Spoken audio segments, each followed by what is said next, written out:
Guys welcome to our new video'. এইটো চাওক, আমি নদীত গা ধুব আহিছিলোঁ, ভাল লাগিছে। তো আপোনাৰ এইটো চাব পাৰে, পূৰা গা চা ধুলোঁ, মোৰ চুলি তুলি অৱস্থা বেয়া। এইটো চাওক, কাপোৰ চাপোৰ আছে, ঠাণ্ডা পানী একদম, কিন্তু গা ধুই বহুত ভাল লাগিছে। অকলে নামিব অলপ ভয় লাগে, কিন্তু কোনো নানামিলে লাষ্টত মই নামি গ'লোঁ, যিহেতু মই সাঁতুৰিব জানো।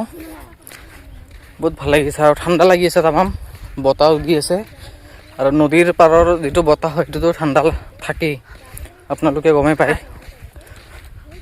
আৰু ইমান দূৰ খোজকাঢ়ি আহিছোঁ ঘৰৰ পৰা, ভাই পুৰা ভাগৰ লাগি গৈছে। এতিয়া আকৌ ইমান দূৰ খোজকাঢ়ি যাব লাগিব, অলপ মাথাও বিষাই আছে বহুত দূৰত অহাৰ কাৰণে। আৰু ইমান ৰ'দ এইটো চাইডে, কালি অলপ বৰষুণ দিলে, কিন্তু কি কৰিব আৰু, আকৌ ৰ'দ দি দিলে। এই মোৰ ভণ্টিহঁতে নদীৰ পাৰত দেখা পালে আৰু উৎপাত আহি যায় গাত। ইহঁতে কিবা কিবি কৰি আছে, বালি খেলি আছে, কি কৰোঁ বাচ্চাকেইটাৰ লগত। ভাগৰ লাগি গৈছে,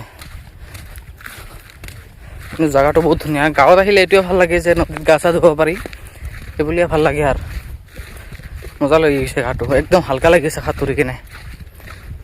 চুইমিং জানিলে বেষ্ট। আৰু নদীৰ একোলেন আৰু কিমান যাই থাকিব, লোকেল নদীবিলাকত গা ধোৱাৰ যিটো সুখ, সেইটো নদীত আহি কিনেহে গম পোৱা যায়। চাব পাৰে আমাৰ ভিউ।